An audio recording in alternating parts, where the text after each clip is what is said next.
Adam Schiff walked into the Senate expecting a victory lap. But Senator John Kennedy delivered his absolute ruin. He strutted into the chamber completely blind to the terrifying reality that his political empire was about to be methodically and permanently obliterated. You don't wear a ski mask when you rob the American people, Adam. You wear a custom Italian suit, you stare right into a television camera, and you call it protecting democracy. The words didn't just echo in the Senate chamber, they hit the marble walls like a kinetic strike. Have you ever watched a hunter realize, in real time, that it is actually the prey? That is exactly what the American public witnessed on a blistering Tuesday morning in May of 2026. The greatest trick the Washington cartel ever pulled wasn't convincing you that they were honest, it was convincing you that their absolute corruption was actually the law. We have been told for years, day in and day out, by the corporate press, that the system is functioning normally. They look into the camera lenses and tell us the alphabet agencies are nonpartisan. They tell us the sudden, synchronized censorship of conservative voices is just routine content moderation. They tell us that bankrupting and indicting their political opponents is merely the objective rule of law. But you know the truth, and they are terrified that you know it. You know we are living under a censorship industrial complex. It is a hybrid alliance of big tech oligarchs, intelligence operatives, and Washington bureaucrats, who have weaponized the justice system to crush dissent. They are the people who shut down your businesses, censored your opinions, and called you a domestic threat for having the audacity to attend a local school board meeting. They do not hide it in smoke-filled back rooms anymore. They do it in broad daylight. They do it right to your face, daring you to complain, so they can label you a threat to the Republic. And the absolute epicenter of that arrogance, the high priest of the Washington swamp, was sitting at the center of the Senate Judiciary Committee, Adam Schiff. Freshly minted as the newly elected senator from the collapsing state of California, he looked less like a public servant and more like a corporate liquidator waiting to sell off the final remains of the American middle class. The air in the hearing room was thick, practically vibrating with the collective anticipation of the legacy media. The press gallery was a sea of expensive laptops, perfectly styled hair, and absolute conformity. They weren't there to report the news or ask hard questions. They were there to act as the Praetorian Guard for the establishment. Their chyrons were already written, sitting in the production trucks, ready to be flashed across airport televisions from coast to coast. Senator Schiff dismantles MAGA conspiracy theorist. California senator defends rule of law against Southern extremism. Schiff was flanked by a phalanx of 5 high-priced attorneys from K Street. They looked like a pack of wolves in silk ties. Their glowing tablets were synced, their files were encrypted, and their strategy was completely locked down. They were the ultimate insiders, the highly paid mechanics of the deep state. They were about to publicly dismantle the reputation of a man who dared to question their absolute authority. And then, the heavy mahogany doors at the back of the chamber swung open. Senator John Kennedy walked in. He didn't have a team of crisis managers trailing behind him. He didn't have an iPad or a teleprompter. He didn't even have a staffer to carry his coat. He walked down the center aisle completely alone. In his right hand, he carried a scarred, sun-faded, battered leather briefcase. It looked like it had been dragged through a Louisiana swamp, survived Hurricane Katrina, and had not seen a drop of leather polish since the Reagan administration. A collective, audible scoff rippled through the press box. One of Schiff's lawyers leaned over and whispered something behind his hand. Schiff let out a sharp, dismissive laugh, making sure the hot microphone picked up the sound. They looked at the white-haired man from Baton Rouge and saw a relic of a bygone era. They saw a slow-talking, backward Southerner who had no business being in the same room with the architects of the modern global order. They thought they were dealing with a caricature. They had no idea they were looking at their ultimate challenger. The chairman struck the heavy wooden gavel. The red lights on the cameras flipped on, broadcasting live to millions of households desperately looking for accountability. Schiff didn't wait a single second, he went straight for the attack. He leaned into his microphone, his voice dripping with that manufactured, coastal elite condescension we have all come to utterly despise. Senator Kennedy, I realize the highly classified nature of federal intelligence protocols might be a bit overwhelming for you, Schiff began. We are dealing with the architecture of global security today, not a zoning dispute in the Louisiana Bayou.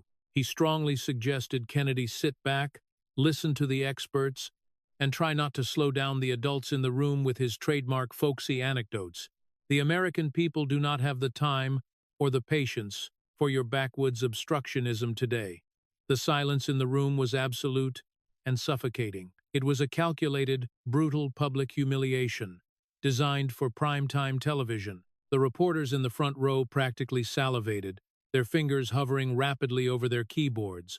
Schiff leaned back in his plush leather chair, a smug, impenetrable smirk plastered across his face. He had drawn first strike. He had asserted dominance.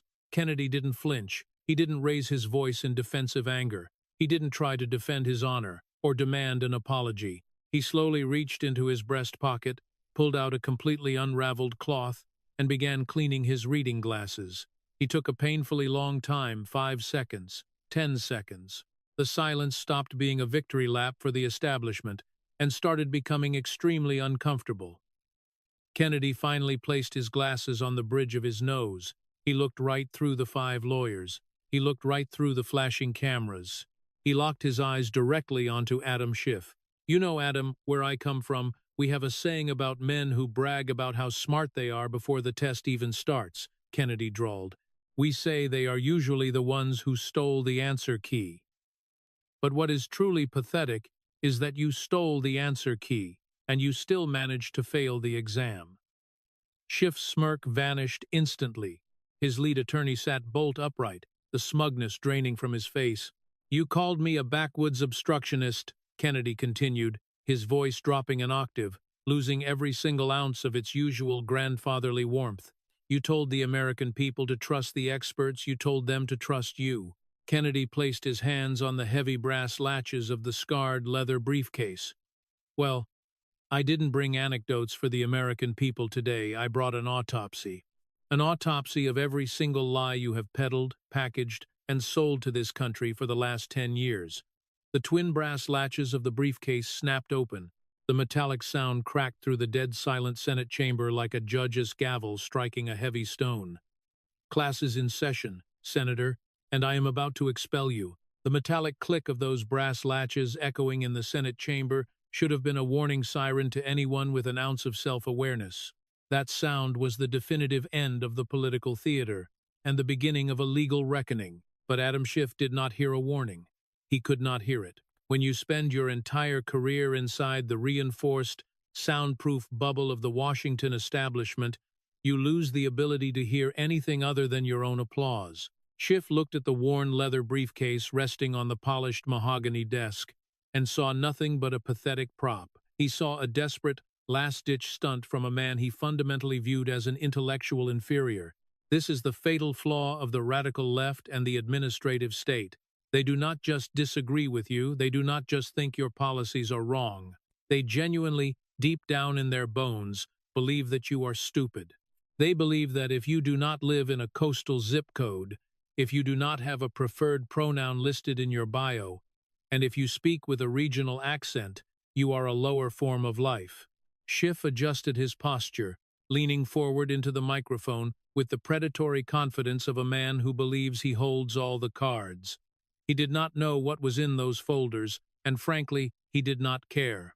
He had the media, he had the intelligence apparatus, he had the backing of the Silicon Valley billionaires.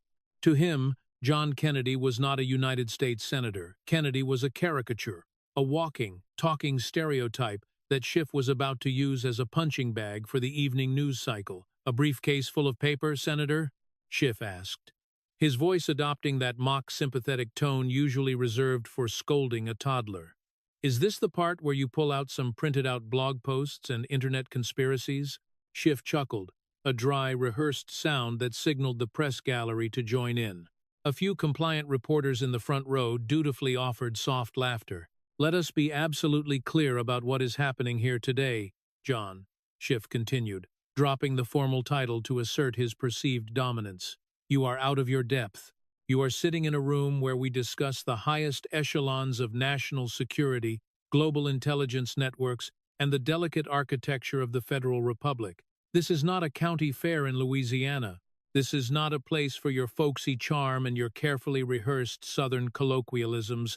Schiff's voice began to rise, taking on the righteous indignation that had made him the darling of the late-night comedy shows. He was not speaking to Kennedy anymore. He was speaking directly to the cameras. He was delivering his audition tape to the elite donor class, proving that he was the ultimate bulwark against the populist uprising. "The American people are exhausted by this performance," Schiff declared, pointing a manicured finger across the room. "They are tired of watching an ignorant Southern puppet try to dismantle the very institutions that keep this country safe." There it was. The mask slipped, and the absolute contempt poured out. An ignorant Southern puppet. He did not just insult Kennedy's intelligence, he insulted his geography, his culture, and by extension, the tens of millions of Americans who voted for the America First agenda. Schiff was operating on a very specific, highly calculated objective. He needed to frame Kennedy and the entire MAGA movement as fundamentally incapable of understanding the complexities of the modern world. If the public believes that the populist right is just a collection of ignorant, backward-thinking rubes, then the public will accept that the deep state must exist to protect the country from them. Schiff's entire argument rested on the premise that you are too uneducated to govern yourselves. Therefore, you need him. You need his secret hearings. You need his censored internet. You need his weaponized Department of Justice.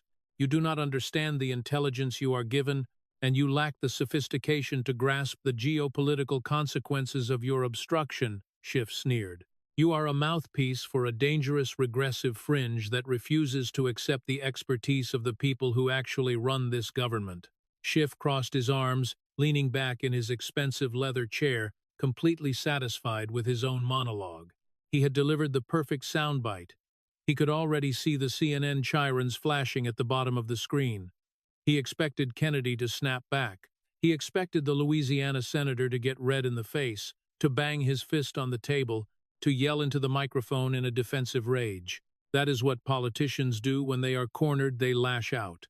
They create chaos, and chaos is exactly what Schiff wanted, because chaos would allow the media to brand Kennedy as unhinged and emotionally unstable. But Kennedy did not bang his fist. He did not yell. He did not flush with anger. In fact, he did not say a single word. The silence that followed Schiff's aggressive tirade was profound. It was the kind of heavy, atmospheric silence that makes the hairs on the back of your neck stand up. In the high-stakes world of political theater, dead air is supposed to be a sign of weakness. If you aren't talking, you are losing. But Kennedy flipped that rule entirely on its head. He let the silence stretch out, second after agonizing second. He let Adam Schiff's arrogant, elitist insult hang in the sterile air of the Senate chamber like a bad smell. Kennedy slowly reached up and removed his reading glasses. He held them up to the fluorescent lights, inspecting the lenses with the casual indifference of a man sitting on his front porch on a Sunday afternoon. He reached into his breast pocket. He pulled out a perfectly folded, slightly frayed cotton handkerchief. He began to clean the lenses. He rubbed the glass in slow, methodical circles. The reporters in the gallery stopped typing. The frantic clacking of laptop keys faded away, until the only sound in the room was the soft hum of the air conditioning unit. Schiff's 5 Wall Street lawyers shifted uncomfortably in their seats. They were trained to handle objections, to file motions, to argue the law. They were not trained to handle absolute, unbothered silence. Psychologically, what Kennedy was doing was devastating. By refusing to react, he was denying Schiff the validation of a fight. He was treating the newly elected senator from California not as a formidable opponent, but as an annoying, buzzing mosquito that wasn't even worth swatting. Yet, Schiff's confident smirk began to stiffen. The adrenaline from his aggressive monologue was wearing off, leaving him exposed in the quiet room. He shifted his weight. He cleared his throat. He looked at the chairman of the committee as if expecting someone to intervene and force Kennedy to speak. But Kennedy was not on anyone else's schedule. He was operating on Louisiana time. He blew a speck of dust off his left lens. He held the glasses back up to the light. He gave them one final wipe with the handkerchief. This is the difference between a man who projects fake authority and a man who possesses genuine power. Schiff needed the cameras, the teleprompters, and the media echo chamber to make himself feel important. Kennedy just needed the truth. And when you have the truth sitting right in front of you in 23 manila folders, you do not need to rush, you do not need to raise your voice. Kennedy was letting Schiff dig his own grave. Schiff had just gone on national television and confidently declared that the man sitting across from him was an ignorant, uneducated puppet who couldn't comprehend complex documents. He had drawn a massive, glaring target on his own forehead. He had set the stakes. He had explicitly framed the impending confrontation as a battle between his own supreme intellect and Kennedy's supposed Southern ignorance. It was the ultimate trap of liberal hubris. Schiff believed his own press clippings. He actually believed the narrative that his media allies had spun for him. He forgot the cardinal rule of any courtroom, a rule that any first-year law student knows by heart: never underestimate your opposing counsel, and never ever ask a question or make an accusation unless you already know exactly what the answer is going to be. Kennedy carefully folded the cotton handkerchief. He placed it back into his breast pocket with deliberate precision. He slid his glasses back onto his face, adjusting the wire frames behind his ears. He rested his forearms on the desk, his hands resting lightly on the first folder inside the battered leather briefcase. He looked at Adam Schiff. The smirk was completely gone from the California senator's face now, replaced by a tight, rigid mask of forced composure. Schiff was beginning to realize, perhaps for the first time in his pampered, insulated political career, that the script he had written for this hearing was no longer being followed. The media in the back of the room leaned forward collectively. The camera zoomed in tight on Kennedy's face. The trap had been meticulously set by Schiff's own monumental arrogance. All Kennedy had to do now was spring it. Let me tell you something fundamental about the modern ruling class. They suffer from a terminal, incurable case of credentialism. They honestly believe that a piece of expensive parchment from an Ivy League university grants them a divine, unquestionable right to manage every single aspect of your life. They think it makes them morally superior to the working-class people who actually keep this country running. Adam Schiff built his entire political identity, his entire bloated ego, on that exact elitist premise. He looked down his perfectly contoured nose at John Kennedy because Kennedy did not speak with the rapid, neurotic, focus-grouped cadence of a Washington insider. Schiff mistook a deliberate Southern drawl for a slow mind. He mistook politeness for weakness. And that is the greatest, most fatal miscalculation the radical left makes every single day in this country. They think you are stupid. They thought John Kennedy was stupid. Kennedy leaned closer to the microphone, his posture completely relaxed, his shoulders completely at ease. He did not raise his voice a single decibel. He didn't have to. "Senator Schiff, I listened very closely to your opening remarks," Kennedy began, his voice smooth and steady. "You seem profoundly concerned about my ability to comprehend the complex, sophisticated architecture of your federal intelligence protocols. You sat there on national television and you called me an ignorant Southern puppet. You heavily implied that my education, or my supposed lack thereof, makes me entirely unfit to review your life's work." A pin dropping in that Senate chamber would have sounded like a massive shockwave. The reporters in the gallery were holding their breath, waiting for the trademark MAGA outrage they could clip and spin for the evening news. They wanted Kennedy to lose his temper, so they could label him unhinged, but Kennedy was completely, utterly in control.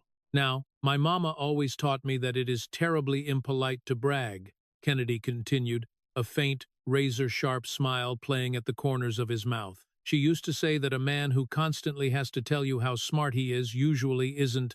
But since you have explicitly decided to make my academic pedigree a matter of official congressional record today, I suppose we should clear the air, just so the American people don't go to bed tonight thinking they elected a complete fool to represent them." Kennedy adjusted his posture, looking directly into the bank of television cameras. "I did manage to somehow muddle my way through Vanderbilt University.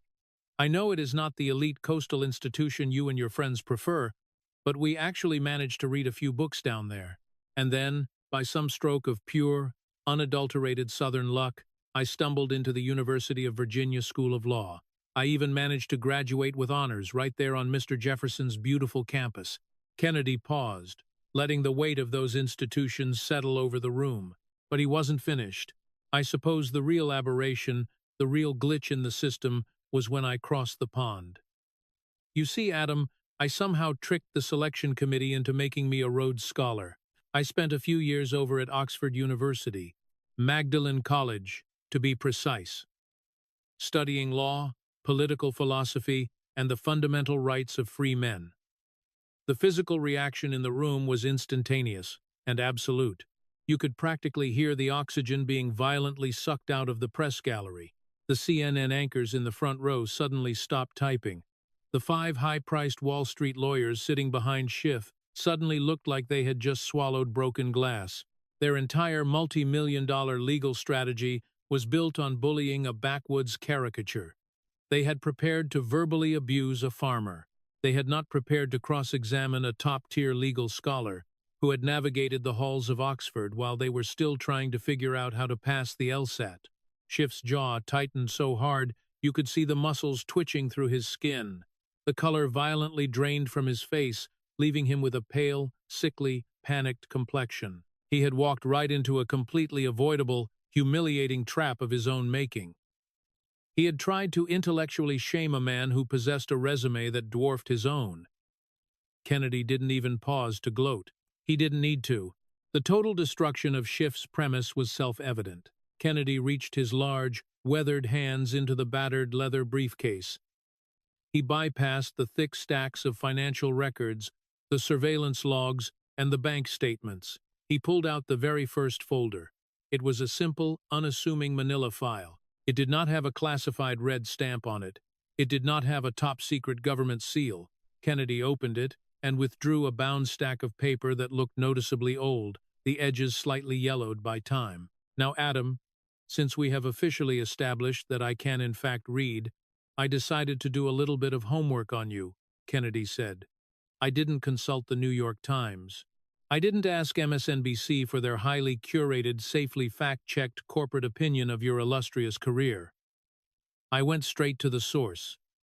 I went to the very document that launched your entire legal worldview. Kennedy held the bound document up high, ensuring every single camera lens in the room could catch the title. This is your thesis from Harvard Law School, the very institution that handed you the credentials you use to look down on the rest of this country. The title is absolutely fascinating. It is called Prosecutorial Ethics and the Pursuit of Truth in the Modern Justice System. You wrote this when you were young, hungry, and apparently still fully capable of recognizing what the truth actually looks like. A low murmur rolled through the gallery. Schiff gripped the edges of his polished mahogany desk, his knuckles turning completely white. I found page 47 to be particularly enlightening, Kennedy continued. Let me read your own words back to you, Senator, just to make sure my slow Southern brain is properly comprehending your high-minded Ivy League prose. Kennedy looked down at the highlighted page. Quote, "The ultimate duty of a prosecutor is not to secure a conviction at any cost. It is to serve as an impartial guardian of the truth. A prosecutor who fabricates evidence or who deliberately obscures exculpatory facts to fit a predetermined political narrative does not just violate the rights of the accused, he corrupts the very foundation of the republic and renders the justice system indistinguishable from a tyranny." Kennedy slowly closed the document. The sound of the heavy paper snapping shut echoed through the sensitive microphones like a physical blow. "Your words, Adam, not mine," Kennedy declared. "You wrote that the deliberate obscuring of facts to fit a political narrative is the absolute hallmark of tyranny. You literally wrote the manual on how a corrupt prosecutor destroys a free republic, and then you moved to Washington and spent the last 10 years using that exact manual as your personal political playbook." Kennedy leaned forward, bracing his forearms on the desk. The grandfatherly, folksy persona was entirely gone now. He wasn't the slow-talking Southerner anymore, he was the Rhodes Scholar. He was the brilliant, meticulous legal mind who had just surgically dismantled the moral authority of the Democratic Party's most arrogant golden boy. "You thought you could come in here today and dazzle us with your bespoke suit and your rehearsed focus group talking points," Kennedy stated. You thought you could intimidate the truth into absolute silence just by insulting the man delivering it. Well, I have some terrible news for you. Senator, the American people are sick and tired of being lectured by hypocrites who break the laws they swear to protect. Kennedy reached out and firmly tapped the top of the 22 remaining folders, still sitting inside his leather briefcase. You wanted to test my education? You wanted a master class in federal oversight? Well, I suggest you grab a pen and a notebook, Adam, because class is officially in session and today the tuition is absolutely free. Do you remember where you were when they first told you the President of the United States was a foreign asset? Kennedy asked. Think back to those early days. They blanketed the airwaves with it. It was not just a news story, it was a completely manufactured, federally subsidized industry. And the CEO of that industry, the chief architect of the greatest political illusion in modern American history, was sitting right there at the mahogany desk. Adam Schiff did not just participate in the Russia hoax, he directed it, he choreographed it. He used it to build his entire national profile, hopping from one cable news green room to another, soaking up the adoration of a compliant press corps. Kennedy looked down at the open manila folder resting on his desk. He did not look angry, he looked profoundly disappointed, which, if you know anything about Southern gentlemen, is infinitely more dangerous than anger. Senator Schiff, let us take a little stroll down memory lane, Kennedy drawled, his voice carrying effortlessly across the dead-silent chamber. Let us talk about your legacy, because long before you were trying to manage our elections from the Senate, you were running the House Intelligence Committee, and you spent years looking right into the camera, telling the American people that you had direct empirical evidence of betrayal. Schiff let out a heavy, exaggerated sigh, rolling his eyes dramatically for the benefit of the press box. Are we really doing this, John? Schiff interrupted, his voice laced with that trademark manufactured boredom. Are we really going to rehash, debunk Republican talking points from almost a decade ago? The American people have moved on. They want us focusing on the future, not nursing your partisan grievances. Kennedy did not even blink. Oh, I am strictly focused on the future, Adam, because a man who builds his house on a foundation of lies cannot be trusted to build the future of this republic. Kennedy pulled a single crisp sheet of paper from the folder. You see, I had my staff do a little bit of arithmetic. We went back and watched every single Sunday morning talk show. We pulled the transcripts from CNN, MSNBC, and the late-night comedy circuit. We counted.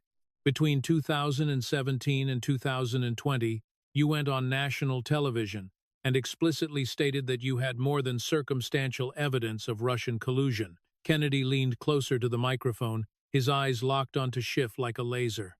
You said it exactly 237 times. 237 separate occasions where you looked the American taxpayer in the eye and sold them a complete fabricated fiction. Schiff scoffed, waving his hand dismissively in the air. I was operating on the intelligence assessments available to my committee at the time, Senator. We had a constitutional duty to investigate credible threats to our democratic process. If you have a problem with the intelligence community's findings, take it up with them. Schiff smiled his smug, insulated smile. It was his classic, time-tested defense mechanism: hide behind the alphabet agencies, hide behind the classification protocols. He thought he was safe because the inner workings of the House Intelligence Committee were sealed in a federal vault. He thought the SCIF, the Sensitive Compartmented Information Facility, was his personal, impenetrable fortress.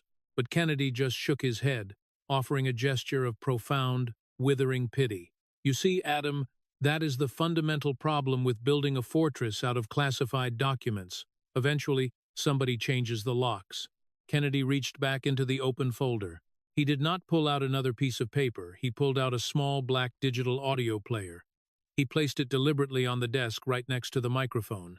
The 5 high-priced Wall Street lawyers sitting behind Schiff suddenly stopped breathing. You could actually see the smugness evaporate from Schiff's face, replaced instantly by a tight, terrifying realization. Now, as you know, Senator, last month in April of 2026, a new wave of declassification orders came down from the executive branch, Kennedy explained. A lot of things that were previously buried in the dark suddenly saw the unforgiving light of day, including the raw, unedited audio recordings of the closed-door sessions of your committee. Schiff's lead attorney lunged forward, grabbing Schiff's shoulder and whispering frantically into his ear. "Mr. Chairman," Schiff stammered, his voice suddenly pitching up an octave, the polished veneer cracking completely. "Mr. Chairman, the release of those specific committee recordings is currently the subject of ongoing litigation. This is highly irregular and potentially violates Senate rules on sensitive compartmented information." Kennedy did not wait for the chairman to rule. "It is fully declassified, Adam. I have the unredacted authorization right here, signed, sealed, and delivered. You cannot hide behind the classification stamp anymore." Kennedy reached out and pressed the play button. The audio quality was slightly grainy, typical of a secure room recording, but the voice echoing through the chamber was unmistakable. It was Adam Schiff, but it was not the confident, booming, self-righteous voice he used on television. It was quiet. It was calculating. It was the voice of a political operative managing a crisis. "Look, I understand what the Inspector General is saying," Schiff's recorded voice stated clearly from the small speaker. "I have read the raw intercepts. We have nothing. There is zero empirical evidence of a back channel, and the primary subsource is completely compromised." Another voice on the tape, presumably an investigator or senior staffer, responded, "So how do we present this to the press tomorrow morning?" There was a heavy, static-filled pause on the recording. Then Schiff's voice returned, cold, pragmatic, and entirely devoid of ethics. "We don't. We say the investigation is highly sensitive and ongoing. We say we have seen deeply concerning evidence that we cannot share due to sources and methods. The media will do the rest of the heavy lifting for us. They want this to be true just as badly as we do." Kennedy reached out and pressed the stop button. The silence that followed was absolute. It was the terrifying silence of a collapsing political empire. The legacy reporters sitting in the gallery, the very people Schiff had mocked on that tape as willing, useful accomplices, sat frozen in their seats. They had just heard, in his own unvarnished words, exactly how they had been played for absolute fools. Kennedy picked up his notes, his drawl cutting through the tension like a straight razor. "That recording, Senator Schiff, was made at 4:15 p.m. on a Tuesday afternoon. Do you know what you did the very next morning?" Kennedy did not wait for an answer. "At 7:30 a.m. on Wednesday, exactly 15 hours after you admitted in a secure room that you had absolutely nothing, you went live on a national morning broadcast. I have the transcript right here. The anchor asked you if there was direct evidence of collusion, and you looked right into the camera and said, 'Yes, there is significant, more than circumstantial evidence in plain sight.'" Kennedy took off his glasses. He stared across the room at the man sitting opposite him. "You didn't just lie, Adam. You engineered a massive, coordinated fraud against the United States of America. You knew the Steele dossier was absolute garbage. You knew the FISA warrants were obtained through intentional deception. You knew the primary subsource was a suspected foreign agent. You knew all of it. And yet you walked out of that skiff every single day and poured gasoline on a deeply divided nation. You tore this country apart at the seams. You pitted neighbor against neighbor, family against family. You paralyzed a duly elected administration for years. You cost the American taxpayers tens of millions of dollars in useless theatrical investigations. And why? Because you thought the rules did not apply to you. Because you thought your personal political agenda was infinitely more important than the truth. Schiff looked like he was going to be physically ill. His hands were trembling visibly on the polished mahogany desk. He couldn't look at Kennedy. He couldn't look at the cameras. He couldn't even look at his own lawyers, who were now frantically scrolling through their tablets, realizing that their client had just committed political ruin on live television.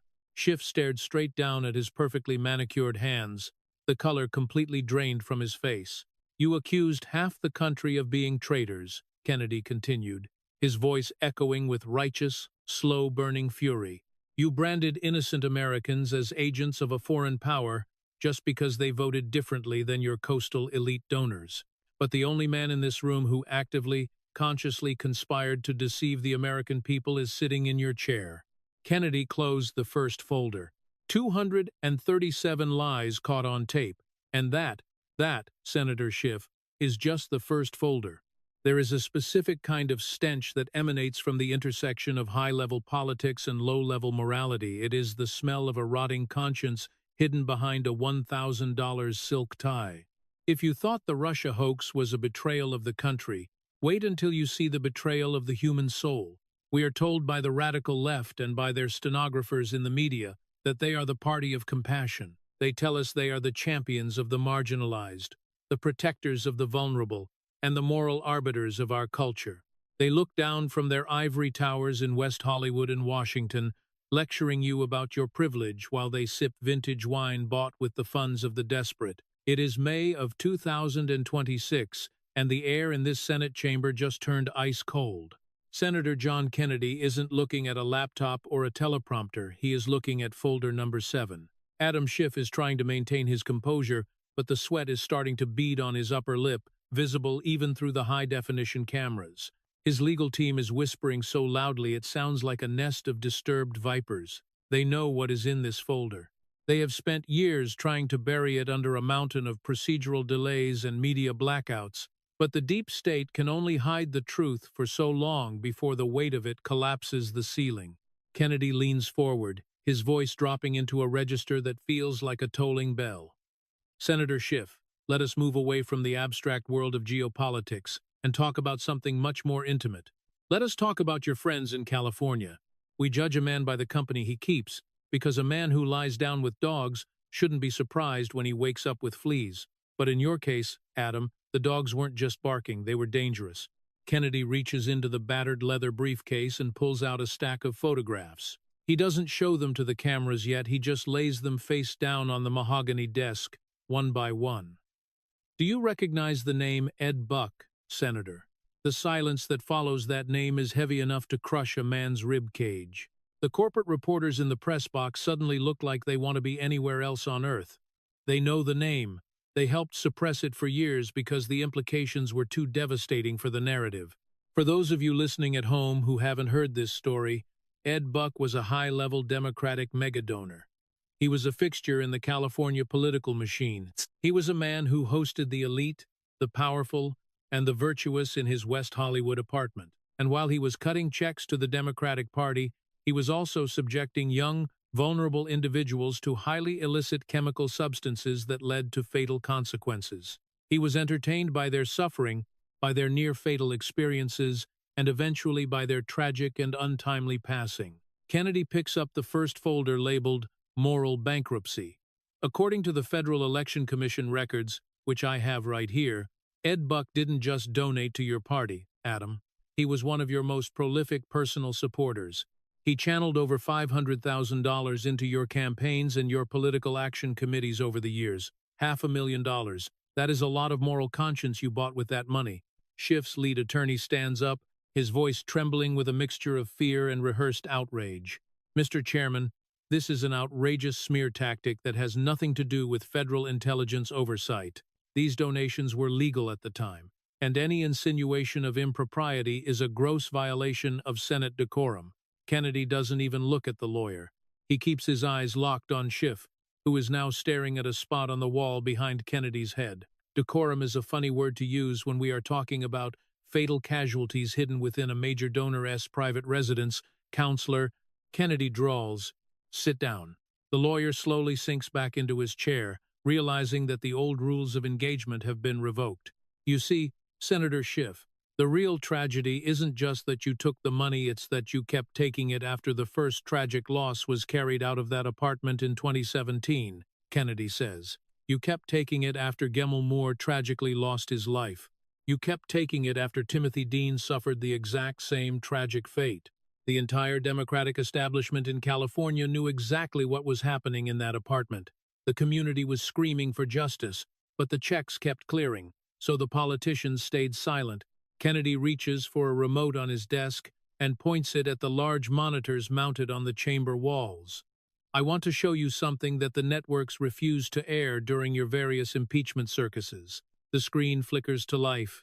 It is a video of a middle-aged woman, her face etched with a level of grief that no politician could ever understand. Her name is Letitia Nixon. She is the mother of Gemmell Moore. Her voice is a ragged whisper as she looks directly into the lens. My son is gone because people like Adam Schiff cared more about campaign donations than black lives, she says in the video. They knew Ed Buck was dangerous. They knew he was destroying our sons' lives, but they took his money. They went to his parties, and they protected him while he preyed on us. Adam Schiff didn't just ignore us, he helped cover it up so the money wouldn't stop flowing. The video cuts to black. The hearing room is so quiet you can hear the hum of the electronic equipment. It is the sound of a total moral vacuum. Kennedy takes off his glasses and rubs the bridge of his nose, looking genuinely weary. Senator Schiff, you spent years lecturing the American people about human rights and social justice. You stood on the floor of the House and wept for the cameras about the soul of the nation. But when the soul of your own district was being harvested by a donor, you didn't say a word. You didn't return a single red cent of that $500,000. Not after Gemmell, not after Timothy, not even after the FBI finally broke down the door and found the evidence of Buck's depravity. Schiff finally finds his voice, though it sounds thin and brittle like old parchment. I have always supported the investigation into Mr. Buck once the facts became clear, Schiff stammers. And those donations were either returned or donated to charity once the full scope of his crimes was revealed. Kennedy smiles, but there is no warmth in it. It is the smile of someone who just saw the opponent walk into the teeth of the trap. Now, Adam, that is a very interesting claim because I had my staff verify that with the FEC and the charitable organizations you mentioned, Kennedy pulls a single brightly colored spreadsheet from the folder. According to these official filings, you haven't returned a dime, not 1 cent. The money is still sitting in your accounts, or it was spent to buy the very airtime you used to lie to the public. You are sitting on a pile of dirty money lecturing us about ethics. In Louisiana, we have a name for people who protect monsters for profit. We call them accomplices. Schiff's hands are shaking so violently now that he has to tuck them under the desk. His eyes are darting toward the exits, looking for a way out of the light. But there is no exit today. The cameras are rolling, the folders are open, and the deep state protection detail has gone silent. You see, folks, this is the reality of the people who want to run your lives, Kennedy states. They talk about equity while they protect bad actors. They talk about truth while they bury unspeakable scandals. They are morally bankrupt, and they think their Ivy League degrees are a bankruptcy protection plan. But John Kennedy just tore up that plan. The room remains silent, the weight of the moral collapse finally sinking in even for the jaded reporters in the back. Kennedy closes the folder with a sharp, final snap. Folder number 7 is done, Adam, and the stench here is becoming unbearable. But don't get too comfortable, because we are just getting to the part where you sold out the rest of the country for a different kind of currency. We are moving to folder number 15, and this one has a very distinct imperial flavor. Let me ask you a very simple question about the city of Washington, D.C., Kennedy says. Have you ever noticed how people go into public service with a modest bank account, and a decade later they are buying multi-million-dollar estates in Martha S. Vineyard and Malibu? We are constantly lectured by the corporate media that these politicians are making great personal sacrifices to serve the American people. They tell us that these elites are taking a pay cut to do the hard work of democracy, but the math never quite adds up, does it? You and I both know that you cannot become a multimillionaire on a standard congressional salary of $174,000 a year. It is mathematically impossible, unless, of course, you are selling something that doesn't actually belong to you. Unless you are selling out the United States of America. We are back inside the Senate Judiciary Committee room, and the air has turned completely toxic for the establishment.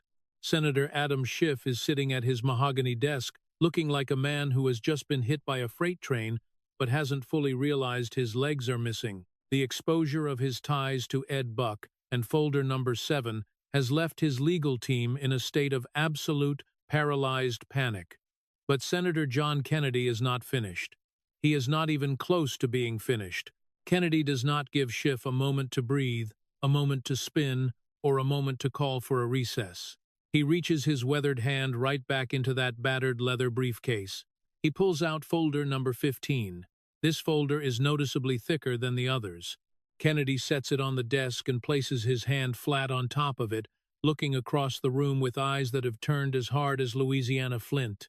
Senator Schiff, we have talked about how you lied to the American people to build your own domestic power, Kennedy says, his drawl cutting through the stifling silence. We have talked about how you protected bad actors to fill your campaign coffers. But those were domestic crimes, those were betrayals of your own neighbors. Now we need to talk about your international portfolio. Schiff swallows hard, his Adam's apple bobbing nervously above his expensive silk tie. We need to talk about the Chinese Communist Party, Kennedy states plainly. A collective, audible gasp ripples through the press gallery. The corporate media has spent years aggressively burying any story that connects the democratic establishment to Beijing. They called it a conspiracy theory. They called it xenophobia. But Kennedy is about to show the entire world exactly how the swamp monetizes American decline. You see, Adam, for a man who spent 4 years screaming that his political opponents were compromised by Russia, you have been remarkably quiet about China, Kennedy notes.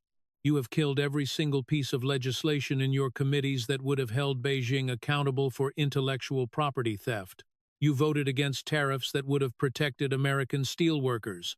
You actively lobbied against restricting Chinese state-owned tech companies from accessing our national security infrastructure. Schiff immediately leans into his microphone, his voice dripping with rehearsed bureaucratic indignation. Senator Kennedy, my voting record is a matter of public policy based on nuanced macroeconomic diplomacy. We live in a globalized world. Antagonizing our largest trading partner with reckless populist sanctions is dangerous and irresponsible. Kennedy smiles. It is a terrifying smile. Nuanced macroeconomic diplomacy, Kennedy repeats slowly, savoring the absolute absurdity of the phrase. That is a very fancy way of saying you sold the American working class down the river. Kennedy opens folder number 15. He doesn't pull out a document right away. Instead, he leans perfectly still, locks eyes with Adam Schiff, and completely changes the tone, the rhythm, and the language of the hearing. Without breaking eye contact, Kennedy speaks a flawless, rapid-fire sentence in perfect Mandarin Chinese. We men's Adam. The translation, we know where your money in Macau is, Adam. For exactly 1.5 seconds, pure human instinct overrides years of careful political conditioning. Schiff's eyes widen in absolute, unfiltered terror. He flinches, leaning back in his chair. His mouth opens, and he stammers, That account was Schiff freezes, his voice catching in his throat as his brain finally catches up with his mouth. He realizes what he just did. He realizes what Kennedy just proved. The Senate chamber erupts into absolute, unmanageable chaos. The CNN and MSNBC reporters in the front row drop their pens. A Republican senator at the far end of the dais actually stands up out of his chair. Kennedy just sits there, completely unbothered, letting the trap snap shut with bone-crushing finality. Well now, Kennedy drawls, switching effortlessly back to his thick Southern accent. Isn't that absolutely fascinating? I just spoke to you in Mandarin, Senator, and you didn't look confused. You didn't ask for a translator. You started to answer me. Where exactly did a congressman from Burbank, California learn to instinctively understand the dialect of the Chinese intelligence services? Schiff's lead attorney is pulling desperately on Schiff's sleeve, literally trying to physically pull him away from the microphone. Schiff's face has gone from pale to a deep, sickly shade of crimson. I picked up a few phrases during diplomatic trips, Schiff stammers desperately. You are playing parlor tricks, Senator? Kennedy chuckles, a dark, humorless sound. A parlor trick is pulling a rabbit out of a hat, Adam. What I just did was pull a traitor out of a tailored suit. Kennedy reaches into the folder and pulls out a massive, intimidating stack of financial wire transfers. Let us talk about your nuanced diplomacy. Let us talk about your wife's very successful consulting firm, because my investigators found a rather miraculous coincidence in your family's accounting. Kennedy holds up the first sheet of paper. March 14th, 2022. You cast the deciding committee vote to block a ban on Chinese telecommunications equipment on American military bases. March 16th, Exactly 48 hours later, your wife's consulting firm receives a wire transfer for $75,000 from a holding company registered in Shanghai. Kennedy places the paper down and picks up another. November 8, 2023. You successfully lobbied to defeat a human rights sanctions bill targeting the Chinese Communist Party. November 12th, your family trust receives an anonymous deposit of $120,000 through a shell corporation in Macau. Kennedy begins dropping the wire transfers onto his desk, one by one, the sound like a metronome of absolute corruption. Vote. Deposit. Vote. Deposit. Every single time you betrayed the interests of the United States, your family got richer. You aren't a senator, Adam. You are a foreign asset. You are the most valuable player of the Chinese Communist Party. You are the MVP of Beijing. Schiff is hyperventilating now. He looks to the committee chairman for help, but the chairman is staring down at his own desk, refusing to make eye contact. The Democratic establishment is realizing in real time that Schiff is too toxic to save. "This is fabricated evidence!" Schiff shouts, his voice cracking into a high-pitched squeal. "This is Russian disinformation designed to smear me." "Bank records, Adam," Kennedy replies calmly. "Subpoenaed, authenticated SWIFT banking records. And the ultimate proof isn't just in the individual transfers. The ultimate proof is the grand total." Kennedy pulls a single heavy piece of cardstock from the back of the folder. It is a bar graph, printed in stark black and white. "Let us talk about your personal financial disclosures, required by law for all members of Congress. In 2015, before you became the chairman of the Intelligence Committee, your total net worth was approximately $500,000. You were comfortable, but you were not wealthy. Today, in May of 2026, after a decade of public service, your officially reported net worth is $4.5 million. Kennedy lets that number hang in the air. $4.5 million. That is an 800% increase in your personal wealth. During that same time period, inflation crushed the American middle class. Factories in the Rust Belt shut down and moved to Shenzhen. American families couldn't afford groceries or gasoline. The people you were elected to protect got poorer, sicker, and weaker. But you, Adam? You got incredibly, inexplicably rich. Kennedy leans into the microphone, his eyes burning with the righteous fury of an entire nation that has been sold out. You didn't earn that money. You didn't build a business. You didn't invent a product. And you certainly didn't save any money on a government salary. You sold access. You sold influence. You sold American security to the highest foreign bidder. You are a corruption capitalist, trading the future of our children for a slightly bigger beachfront property in California. The hearing room is entirely devoid of movement. The 5 high-priced lawyers sitting behind Schiff have stopped whispering. They have stopped typing. They are simply staring at the floor, calculating the professional cost of sitting too close to a man who is about to be indicted for betrayal. "Folder number 15 is closed," Senator Kennedy says quietly. "But the damage you have done to this republic will take generations to fix. We are not going to let you hide behind the system anymore because the system is broken, and you are the one who broke it. There is a fundamental truth about Washington, D.C. that the corporate media will never, ever tell you. They want you to believe that the establishment is a brotherhood. They want you to think it is an impenetrable fortress built on deep ideological loyalty. But that is a complete lie. There is no loyalty in the swamp. There are only alliances of convenience, held together by the very fragile glue of shared complicity and billable hours. And when the ship finally hits the iceberg, the rats do not stay and play the violin. They scramble for the lifeboats, and they will step on your neck to get a seat. We are at the absolute apex of the hearing. The atmosphere in the Senate Judiciary Committee room has shifted from uncomfortable to practically apocalyptic. Folder number 15 has been opened. The SWIFT banking records, the shell companies in Macau, the undeniable proof of foreign influence, it is all sitting right there, bathed in the harsh glare of the television lights. Senator Adam Schiff is staring at those documents like a man looking at his own obituary.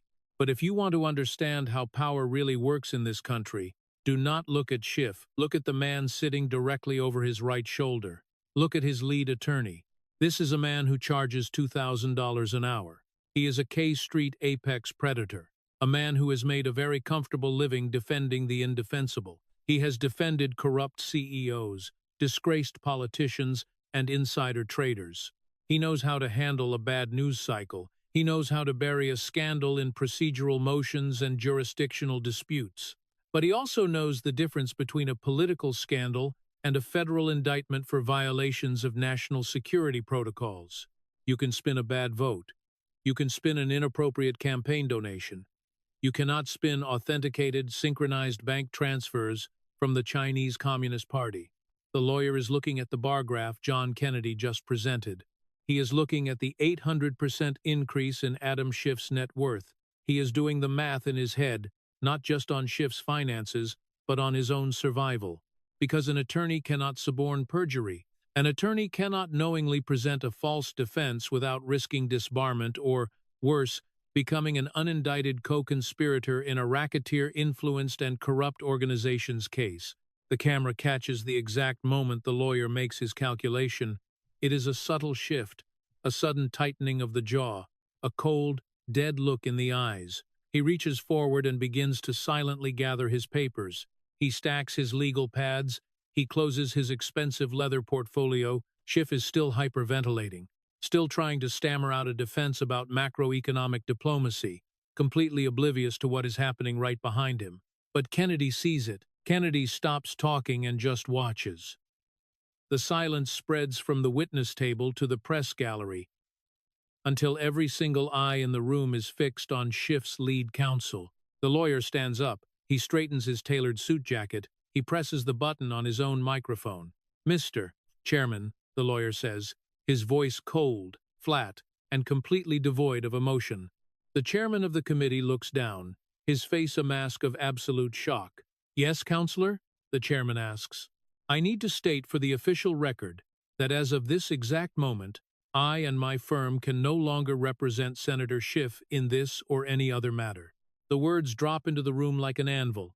Schiff spins around in his chair so fast he nearly knocks over his glass of water. "What are you doing?" Schiff hisses, his voice cracking, caught on the hot mic. "Sit down!" The lawyer does not even look at his now former client. He looks directly at the chairman, and then respectfully at Senator John Kennedy. Pursuant to the rules of professional conduct, specifically regarding irreconcilable ethical conflicts, and the sudden presentation of evidence of which counsel was previously unaware, I must immediately withdraw. I advise the senator to seek new independent legal representation. The lawyer reaches down, picks up his briefcase, turns on his heel, and walks out. He does not run. He does not look back. He walks with the brisk, purposeful stride of a man fleeing a burning building. He walks straight down the center aisle, the heavy mahogany doors opening and closing behind him. The four junior lawyers remaining at the table look at each other in absolute, wide-eyed terror. Without a word, two of them immediately begin packing their bag. They do not even bother to make a statement to the microphone. They simply stand up and follow their boss out the door, abandoning Adam Schiff on live national television. This is what the collapse of the deep state actually looks like. It does not happen with a dramatic shootout. It happens with the quiet, cowardly rustle of briefcases being packed by men trying to save their own skins. Schiff is now sitting at the table completely and utterly isolated. The phalanx of protection is gone. The media cannot save him. His party cannot save him. He turns back to face the dais, his face pale, his eyes wide and panicked. He looks like a man who has just realized he stepped on a landmine, and he is just waiting for the click. Senator John Kennedy does not gloat. He does not smile. He leans forward, resting his elbows on the desk, peering over his reading glasses. "Well now," Kennedy drawls softly, "it seems your defense team has suddenly remembered they have a sudden, pressing engagement somewhere else. Maybe they remembered a dentist appointment. Or maybe, just maybe, they realized that defending a man who sold out his country to Beijing is bad for business." Schiff's mouth is opening and closing, but no sound is coming out. He is completely paralyzed.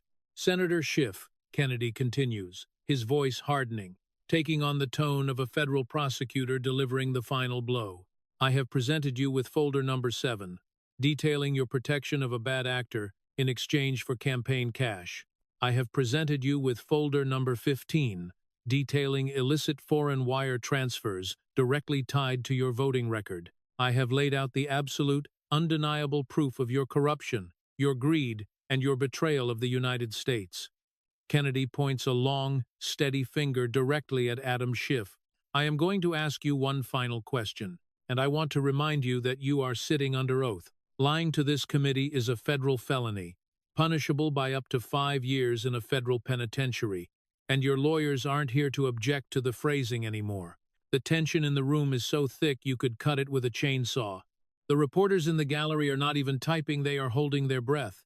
Senator Schiff, Kennedy asks, his voice booming through the chamber. Did you or did you not knowingly accept financial compensation from foreign entities in exchange for altering American legislative policy? Did you sell out the American people? It is the ultimate trap.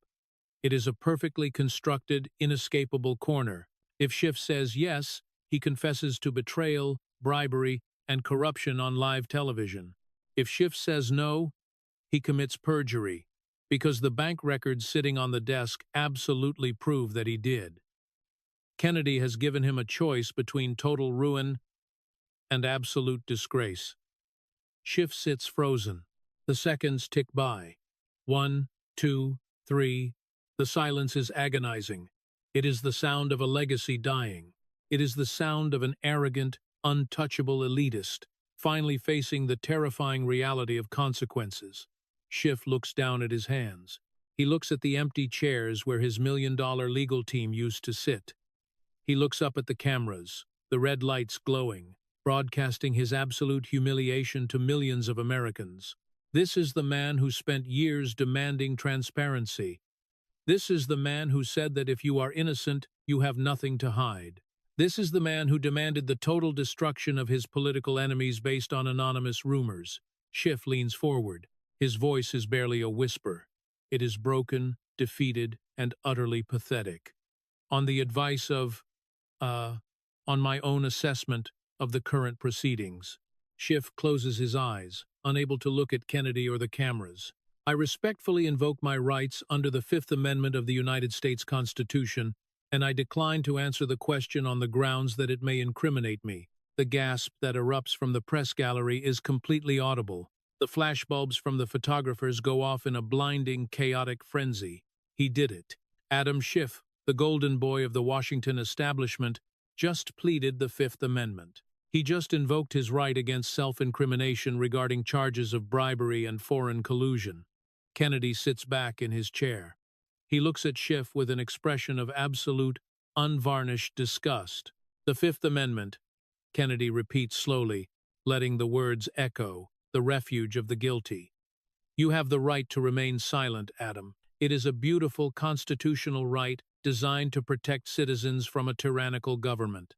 But you are the government, and in the court of law, the Fifth Amendment protects you from prison. But in the court of public opinion, in the eyes of the American people watching you cower behind the Constitution you spent your entire career trying to shred. Pleading the Fifth isn't a defense, Senator. It is a confession. Kennedy begins to gather the folders, stacking them neatly inside the scarred leather briefcase. You have nothing left to say, Adam, and frankly, the American people are absolutely sick of hearing your voice anyway. The swamp just ran out of places to hide. There is a specific kind of silence that follows the collapse of an empire. It is not a peaceful silence, it is the breathless, ringing quiet of a battlefield right after the final, decisive shot has been fired. Adam Schiff had just invoked the Fifth Amendment on live national television. He had just looked the American people in the eye and legally refused to answer whether he was a compromised asset of a hostile foreign power. The golden boy of the Washington establishment, the man who spent years moralizing to the rest of us about the sanctity of our democracy, was hiding behind the Constitution to stay out of a federal penitentiary. The press gallery, usually a hive of buzzing, frantic energy, was completely paralyzed. The stenographers of the corporate media didn't know what to type. Their editors in New York and Atlanta were screaming into their earpieces, demanding a spin, a pivot, a distraction. But there was no spin left. You cannot fact-check a man's own confession of absolute guilt. Senator John Kennedy did not cheer. He did not bang his fist on the mahogany desk or play to the cameras like a cheap Hollywood actor. He sat there, the absolute picture of Southern stoicism, looking at the broken, trembling shell of a man sitting across from him. Schiff was staring at the table, his shoulders slumped, his political career bleeding out on the Senate floor. "Pleading the Fifth is your absolute right, Adam," Kennedy drawled, his voice low, steady, and devoid of any sympathy. "But it is not a magic wand. It protects you from testifying against yourself today. But it does not protect you from the overwhelming mountain of evidence sitting right here on this desk." Kennedy reached out and placed his large, weathered hand flat on top of folder number 15. "The American people have seen enough. They have heard enough. And frankly, the air in this room has gotten too toxic to breathe." Kennedy reached into the side pocket of his suit jacket and pulled out a thick, bound document, perfectly typed and legally formatted. "I am not just here to expose you, Senator. I am here to ensure that the concept of equal justice under the law actually means something in this country again. I have right here a formal criminal referral drafted by myself and my remaining colleagues on this committee who still believe in the rule of law." Kennedy put his reading glasses back on, the lenses catching the bright glare of the television lights. "This referral is being submitted immediately to the Department of Justice, the Federal Bureau of Investigation, and the Office of the Director of National Intelligence. It contains 98 distinct, documented federal charges against you, Adam." The number echoed through the chamber. 98 federal charges. Even the Democratic senators sitting on the dais, the people who had protected Schiff for a decade, physically recoiled. They were watching a political dismantling, and they were desperate to avoid the fallout. "Let me just give the American people a brief summary of what you are going to be facing," Kennedy said, reading from the document. 17 counts of perjury for every time you lied to Congress under oath about the Russia hoax, 23 counts of unauthorized disclosure of classified intelligence leaked selectively to your friends in the media to manipulate financial markets and public opinion, 11 counts of obstruction of justice, including witness tampering and the deliberate suppression of exculpatory evidence. Kennedy turned the page, his voice taking on the uncompromising rhythm of a judge reading a life sentence. 7 counts of violations under the Racketeer Influenced and Corrupt Organizations Act, otherwise known as RICO. Because you didn't just break the law, Adam, you ran your Senate office like a criminal enterprise. 31 counts of campaign finance violations directly tied to the compromised funds you took from bad actors like Ed Buck. Kennedy paused, letting the silence return for just a fraction of a second. "And finally," Kennedy said, his voice dropping into a register that sent chills down the spine of every patriot watching at home, 9 counts of wire fraud, conspiracy, and violations of the Espionage Act. Because taking money from the Chinese Communist Party in exchange for legislative sabotage is not just corruption, it is betrayal. Schiff let out a pathetic, stifled gasp, covering his mouth with his trembling hand. He looked around the room, his eyes pleading for someone, anyone, to step in and stop the fallout. But there was no one left. His $5 million lawyers had abandoned him. His media allies were writing his political obituary. His own party was already calculating how quickly they could distance themselves from his toxic fallout. Kennedy took off his glasses and set them carefully on top of the criminal referral.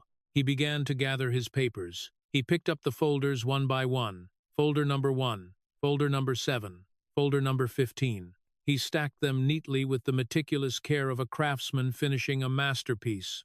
He placed the thick stack of damning evidence back into the battered, scarred leather briefcase. He closed the heavy leather flap. He snapped the left brass latch click. He snapped the right brass latch click. Those 2 metallic sounds were the final nails in the coffin of Adam Schiff's untouchable Washington empire. Kennedy stood up. He picked up the briefcase by its worn leather handle. He looked down at the disgraced, shattered man who had just an hour ago called him an ignorant Southern puppet. Kennedy didn't yell. He didn't gloat. He offered a smile that was so deeply traditional and so utterly lethal that it belongs in the political Hall of Fame. "Bless your heart, Adam." It was the ultimate Southern finishing strike. 4 words delivered with velvet politeness, wrapping a sledgehammer of absolute destruction in the South. Bless your heart can mean many things. It can mean you are naive, it can mean you are foolish. But when delivered by a man who has just dismantled your entire life, it means you are completely, irrevocably finished. Kennedy turned his back on Adam Schiff, on the media elite, and on the Washington establishment. He walked slowly, deliberately down the center aisle of the Senate chamber. He walked out through those heavy mahogany doors, carrying his briefcase, a solitary figure who had just slain the biggest dragon in the swamp. And out there, beyond the marble walls of Capitol Hill, the country exploded. From the diners in Ohio, to the oil fields in Texas, to the mechanic shops in Florida, working-class Americans erupted in cheers. For the first time in a decade, they had watched the ruling class face actual, undeniable accountability. They had watched the arrogance of the elite shattered by the undeniable power of the truth. This is the legacy of that sunny morning in May of 2026. It will be written in the history books as the day the fever broke. It was the day the American people realized that the experts and the insiders are not invincible. They are just corrupt, and corruption is fragile when exposed to the light. The media spent years trying to convince us that the populist movement was dead. They tried to convince us that the people who lived outside the coastal bubbles were too slow, too uneducated, and too backward to challenge the administrative state. But John Kennedy proved them wrong. He proved that you should never, ever underestimate a man just because he talks slow. Because while Adam Schiff was talking fast, spinning lies and cashing foreign checks, John Kennedy was thinking fast. He was doing the work. He was gathering the facts. He was preparing the autopsy of the deep state. And when the moment came, he didn't need a teleprompter or a focus group. He just needed a beat-up leather briefcase and the absolute, uncompromising truth. The swamp took a massive, fatal blow that day, and it wasn't delivered by a highly paid consultant or a slick Washington insider. It was delivered by a simple country lawyer from Louisiana, a man who reminded us all that true power in this country does not belong to the politicians, the media, or the bureaucrats. It belongs to the truth. And the truth, my friends, always wins in the end. Stand tall, stay awake, and keep fighting.